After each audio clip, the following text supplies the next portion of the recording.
విద్యారంగం అభివృద్ధికి మరో కీలక నిర్ణయం తీసుకుంది తెలంగాణ ప్రభుత్వం. రాష్ట్ర వ్యాప్తంగా ఉన్న ప్రాథమిక పాఠశాలలకు కంప్యూటర్లు అందించాలని నిర్ణయించింది. 50 మంది విద్యార్థులున్న స్కూళ్లకు 5 కంప్యూటర్ల చొప్పున ఇచ్చేందుకు రెడీ అయింది. జూన్ 1 లోపు కంప్యూటర్లు సరఫరా చేయాలని లక్ష్యంగా పెట్టుకుంది. ఆర్టిఫిషియల్ ఇంటెలిజెన్స్ సాయంతో విద్యార్థుల్లో అభ్యాసన సామర్థ్యం పెంచడం లక్ష్యంగా ఈ నిర్ణయం తీసుకుంది. రైతు బజార్లు సూపర్ బజార్ల మాదిరిగానే తెలంగాణ ప్రభుత్వం శాండ్ బజార్లను అందుబాటులోకి తెస్తోంది. రాష్ట్ర వ్యాప్తంగా ప్రతి జిల్లాల్లో ఇసుక విక్రయం కోసం శాండ్ బజార్ల ఏర్పాటుకు రెడీ అయింది. ఇసుక పాలసీ సంస్కరణలో భాగంగా ప్రభుత్వం ఈ నిర్ణయం తీసుకుంది. ఏడాదికి 1200 కోట్ల ఆదాయమే లక్ష్యంగా ఇసుక బజార్లు ఏర్పాటు చేస్తోంది. బీసీలకు 42% రిజర్వేషన్ల బిల్లు హర్షిస్తూ హైదరాబాద్ యూత్ కాంగ్రెస్ ర్యాలీ తీసింది. సెక్రటేరియట్ ముందున్న రాజీవ్ విగ్రహానికి పూలమాల వేసి ర్యాలీ ప్రారంభించారు. ర్యాలీ సాగినంత దూరం జై కాంగ్రెస్, జై రాజీవ్, జై రేవంత్ రెడ్డి నినాదాలతో హోరెత్తించారు. నెక్లెస్ రోడ్లోని ఇందిరాగాంధీ విగ్రహం వద్ద ర్యాలీ ముగించారు. ప్రతి ఒక్క ఐవీఎఫ్ క్లినిక్ లో మీకు ఈ డిస్కౌంట్ ఇస్తాము, ఆ డిస్కౌంట్ ఇస్తామంటారు. కానీ మేము బిడ్డని ఇస్తాం అని ఎందుకు చెప్పడం లేదు? మనం ప్రామిస్ కోసం డబ్బులిస్తున్నామా లేదా తల్లిదండ్రులు కావడం కోసం చెల్లిస్తున్నామా? నోవా ఐవీఎఫ్ దాగిన ఖర్చులుండవు, మీరు నమ్మగల నైపుణ్యం మాత్రమే.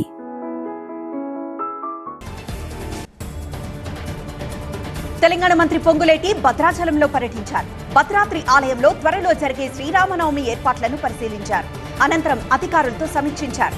ఏప్రిల్ 6న సీఎం రేవంత్ రెడ్డితో పాటు పలువురు మంత్రులు రాములవారి గుడికొస్తారని చెప్పారు మంత్రి పొంగులేటి. కళ్యాణానికి వేలాదిగా తరలివచ్చే భక్తులకు ఇబ్బందులు లేకుండా చూడాలని అధికారుల్ని ఆదేశించారు. భద్రాచలంలో జరిగే సీతారామ కళ్యాణానికి గోటి తలంబ్రాలు సమర్పించనుంది భూపాలపల్లి జిల్లా భక్తరామదాసు మండలి. గడిచిన 7 ఏళ్లుగా స్వామివారికి గోటి తలంబ్రాలు సమర్పిస్తున్నట్లు చెప్పారు మండలి అధ్యక్షుడు తిరుపతి. ప్రతి సంవత్సరం ప్రత్యేకంగా పండించిన ధాన్యం తీసుకొచ్చి సీతారాముల ఎదుట పూజలు చేసి గోటి తలంబ్రాలు తయారు చేస్తున్నట్లుగా చెప్పారు. 200 మంది సభ్యులతో 130 కిలోల గోటి తలంబ్రాలు తయారు చేసినట్లు చెప్పారు. ఏపీ సీఎం చంద్రబాబు ఈ నెల 27న పోలవరం పర్యటనకు వెళతారు. ప్రాజెక్టును పరిశీలించి పనుల పురోగతిపై అధికారులతో సమీక్షిస్తారు. అనంతరం అదే రోజు సాయంత్రం విజయవాడలో జరిగే ఇఫ్తార్ విందుకు హాజరు కానున్నారు.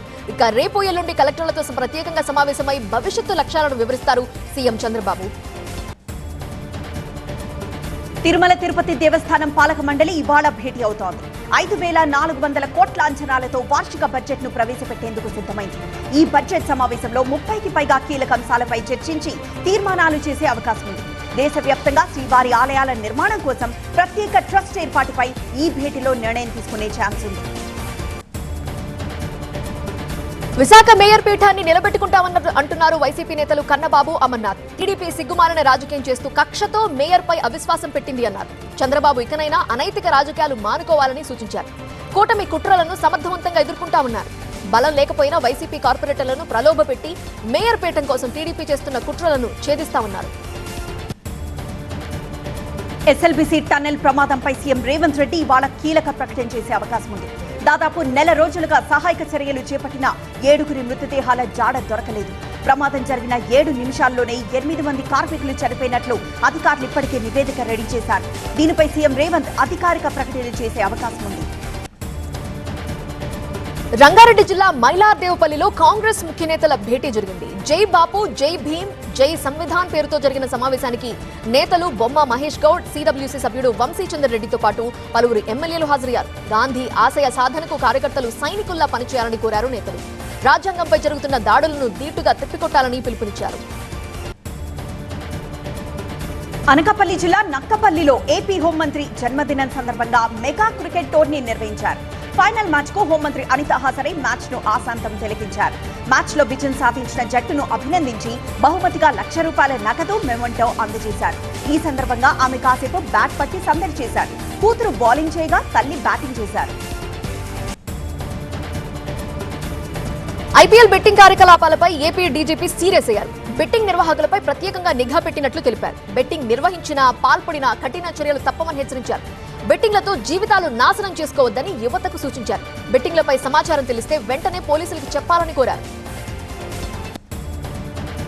ఉస్మానియా వర్సిటీలో అర్ధరాత్రి నిరసనకు దిగారు విద్యార్థులు. సెంటనరీ లేడీస్ హాస్టల్లో నీటి కొరతను వ్యతిరేకిస్తూ ఆందోళనకు దిగారు. బోరు కాలిపోవడంతో 2 రోజులుగా ఇబ్బంది పడుతున్నట్లు చెప్పారు. తక్షణమే నీటిని విడుదల చేయాలంటూ డిమాండ్ చేశారు. సమస్య పరిష్కరిస్తామన్న హాస్టల్ వార్డెన్ హామీతో ఆందోళన విరమించారు. తూర్పుగోదావరి జిల్లా దేవరపల్లి జాతీయ రహదారిపై మహిళలు ధర్నాకు దిగారు. ఇందిరా కాలనీలో కొన్ని రోజులుగా తాగునీరు అందటం లేదంటూ నిరసన తెలిపారు. అధికారులకు సమాచారం ఇచ్చినా పట్టించుకోవటం లేదని ఆరోపించారు. తక్షణమే నీటి సరఫరా చేయాలంటూ రహదారికి అడ్డంగా ఖాళీ బిందెలతో మానవహారంగా నిలబడ్డారు. మహిళల ధర్నాతో కాసేపు ట్రాఫిక్ ఎక్కడికక్కడే నిలిచిపోయింది. భద్రాద్రి జిల్లా మణుగూరులో బీఆర్ఎస్ కార్యకర్తలు ఆందోళనకు దిగారు. పినపాక ఏజెన్సీలో ఇసుక అక్రమ రవాణాను అరికట్టాలని డిమాండ్ చేశారు. గోదావరి, కిన్నెరసాని సహా పలు వాగుల నుంచి జరుగుతున్న ఇసుక అక్రమ రవాణాను అరికట్టాలని కోరారు. అధికారుల కనుసన్నల్లోనే ఇసుక అక్రమ రవాణా సాగుతున్నట్లు ఆరోపించారు. ఇసుక రవాణాను అడ్డుకోకపోతే ఆందోళన మరింత ఉధృతం చేస్తామని హెచ్చరించారు.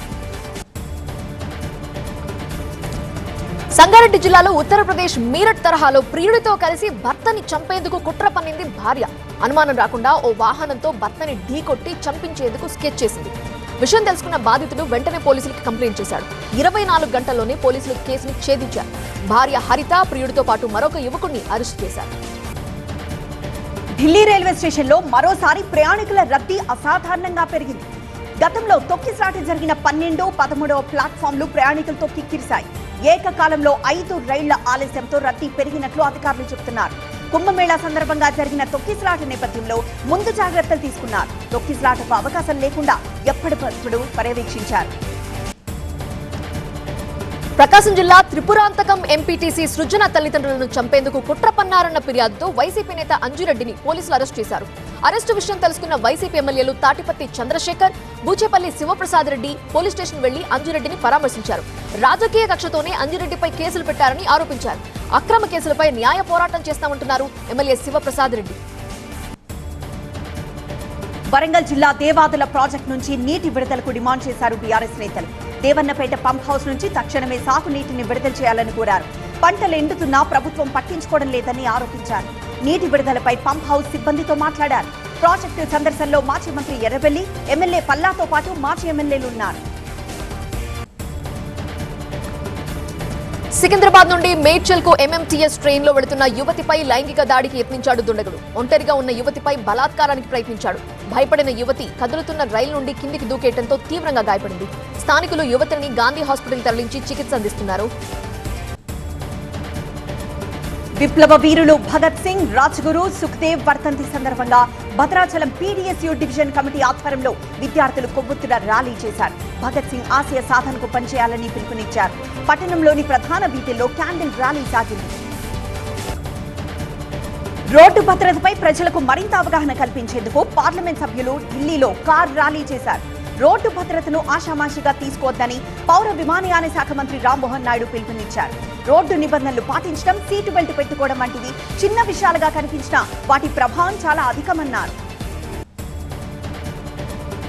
మణిపూర్లో పర్యటిస్తున్న సుప్రీంకోర్టు న్యాయమూర్తుల బృందం మణిపూర్ హైకోర్టు పుష్కర వేడుకల్లో పాల్గొంది. ఈ సందర్భంగా సుప్రీంకోర్టు న్యాయమూర్తి justice BR Gavai Manipur high court ప్రధాన న్యాయమూర్తి సెక్రటేరియట్, ఇతర కోర్టు బిల్డింగ్లను ప్రారంభించారు. సంచలనం సృష్టించిన జస్టిస్ యశ్వంత్ వర్మ నగదు వ్యవహారంలో సుప్రీంకోర్టు ఉన్నతాధికారులు ఢిల్లీ ఫార్ ఆఫీసును సందర్శించారు. అక్కడి నుంచి వివరాలు సేకరించినట్లు సమాచారం. మరోవైపు ఢిల్లీలోని ఆయన నివాసాన్ని శుభ్రం చేసే చర్యలు కొనసాగుతున్నాయి. ఆ చెత్తలో కాలిపోయిన 500 రూపాయల నోట్లు కనిపించాయి. బీహార్ సీఎం నితీష్ కుమార్ సీఎం పదవికి రాజీనామా చేయాలంటూ జన్సురాజ్ పార్టీ అధ్యక్షుడు ప్రశాంత్ కిషోర్ డిమాండ్ చేశారు. రాష్ట్రంలో ఏం జరుగుతుందో తెలుసుకోలేని స్థితిలోకి నితీష్ వెళ్లారనే విషయం తనకి తెలిసిందన్నారు. ఈ విషయంలో బీజేపీ సైతం స్పందించాలన్నారు. ప్రధాని, హోంమంత్రికి నితీష్ మానసిక ఆరోగ్యం గురించి తెలుసు అన్నారు పీకే. వచ్చే నెల బ్యాంకాక్ లో జరిగే బిగ్స్టెక్ సదస్సుకు ప్రధాని నరేంద్ర మోదీతో తాత్కాలిక ప్రభుత్వ అధినేత మహమ్మద్ యూనుస్ భేటీ ఉండేలా చూడాలని బంగ్లాదేశ్ కోరింది. ఈ విషయం ప్రభుత్వ పరిశీలనలో ఉందని విదేశాంగ శాఖ మంత్రి జైశంకర్ వెల్లడించారు. ఏప్రిల్ 2 నుండి 4 వరకు బిమ్స్టెక్ సదస్సు జరగనుంది. పాక్ వైఖరి కారణంగా సార్క్ స్తబ్దుగా మారడంతో బిమ్స్టెక్ ను బలోపేతం చేసేందుకు భారత్ ప్రయత్నిస్తోంది. వచ్చే విజయదశమి నాటికి గ్రామీణ, పట్టణ ప్రాంతాల్లో విస్తరించాలని రాష్ట్రీయ స్వయం సహాయక్ సంఘ్ నిర్ణయించింది. శతాబ్ది ఉత్సవాలకు సంబంధించి సంకల్ప పత్రాన్ని విడుదల చేసింది. సమావేశంలో తీసుకున్న నిర్ణయాలను ఆర్ఎస్ఎస్ ప్రధాన కార్యదర్శి దత్తాత్రేయ హోసబల్లే వెల్లడించారు. బెంగళూరులో 3 రోజులుగా జరిగిన అఖిల భారతీయ ప్రతినిధి సభ ముగిసింది. ఈ సదస్సులో 1443 మంది ఆర్ఎస్ఎస్ ప్రతినిధులు పాల్గొన్నారు. ఎన్నికల సంఘం క్రియారహితంగా వైఫల్య సంస్థగా మారిపోయిందని రాజ్యసభ సభ్యుడు ప్రముఖ న్యాయవాది కపిల్ సిబాల్ తీవ్ర వ్యాఖ్యలు చేశారు. రాజ్యాంగపరమైన బాధ్యతలను ఎన్నికల సంఘం నిర్వర్తించకపోవడం వల్ల సమాజంలో చాలా మందికి దీనిపై నమ్మకం పోయిందని విమర్శించారు. ఈ విశ్వాసాలేమీ ఎంత తొందరగా సరిదిద్దితే ప్రజాస్వామ్యాన్ని కాపాడేందుకు అంత ఎక్కువ అవకాశాలున్నాయని కపిల్ సిబాల్ అన్నారు. ఐపీఎల్ 18వ సీజన్లో సన్ రైజర్స్ హైదరాబాద్ అద్దరిపోయే బోణి కొట్టింది. ఉప్పల్ స్టేడియంలో జరిగిన మ్యాచ్లో హైదరాబాద్ 44 పరుగుల తేడాతో రాజస్థాన్ రాయల్స్ పై ఘన విజయం సాధించింది. ఇషాన్ కిషన్ సెంచరీతో చెలరేగ్గా ట్రావిస్ హెడ్ మోగించడంతో హైదరాబాద్ 20 ఓవర్లలో 6 వికెట్ల నష్టానికి 286 పరుగులు చేసింది. ఐపీఎల్ చరిత్రలో ఇది రెండో అత్యుత్తమ స్కోర్. లక్ష్య ఛేదనలో రాజస్థాన్ 242 స్కోర్కే పరిమితమైంది. జురేల్ శాంసన్ అర్ధ సెంచరీలతో ఆకట్టుకున్నారు. ఇషాన్ కు మ్యాన్ ఆఫ్ ద మ్యాచ్ దక్కింది. 2016 నుంచి ఐపీఎల్ ఆడుతున్న ఇషాన్ కు ఈ లీగ్ లో ఇదే తొలి శతకం. గతంలో అతడి అత్యుత్తమ స్కోర్ 99. హైదరాబాద్ ఉప్పల్లో రాత్రి 10 గంటల వరకు భారీ ట్రాఫిక్ జామ్ ఏర్పడింది. హైదరాబాద్ రాజస్థాన్ రాయల్స్ మధ్య జరిగిన మ్యాచ్ కి వేలాదిగా తరలివచ్చిన అభిమానులతో రహదారులు నిండిపోయాయి. ఎటు చూసినా 2 కిలోమీటర్ల దూరం వరకు వాహనాలు ఎక్కడికక్కడ ఆగిపోయాయి. ట్రాఫిక్ క్లియర్ చేసేందుకు పోలీసులు గంటల పాటు తీవ్రంగా కష్టపడాల్సి వచ్చింది. ఐపీఎల్లో ముంబై ఇండియన్స్ పై చెన్నై సూపర్ కింగ్స్ ది పై చేయింది. ఇరు జట్ల మధ్య జరిగిన లో స్కోరింగ్ థ్రిల్లర్ లో చెన్నై 4 వికెట్ల తేడాతో గెలిచి మెగా టోర్నీని విజయంతో ఆరంభించింది. టాస్ గెలిచి ముందు ప్రత్యర్థిని స్పిన్ ఉచ్చులో బంధించిన సిఎస్కే ఆ జట్టును 155 పరుగులకే పరిమితం చేసింది. ఈ సీజన్ లో చెన్నై ఆడుతున్న ఆఫ్ఘనిస్తాన్ స్పిన్నర్ నూర్ అహ్మద్ స్పిన్ మాయకు తోడు ఖలీల్ అహ్మద్ పేస్ కు ముంబై నిలవలేకపోయింది. తిలక్ వర్మ టాప్ స్కోరర్ కాగా తాత్కాలిక సారథి సూర్యకుమార్ యాదవ్, దీపక్ చార్ పర్వాలేదనిపించారు. ఆఖర్లో జడేజా రనౌట్ గా నిష్క్రమించడంతో ధోని క్రీజ్ లోకి రాగానే చిదంబరం స్టేడియం హోరెత్తిపోయింది. చివరి ఓవర్లో విజయ్ భేరి మోగించింది చెన్నై టీం.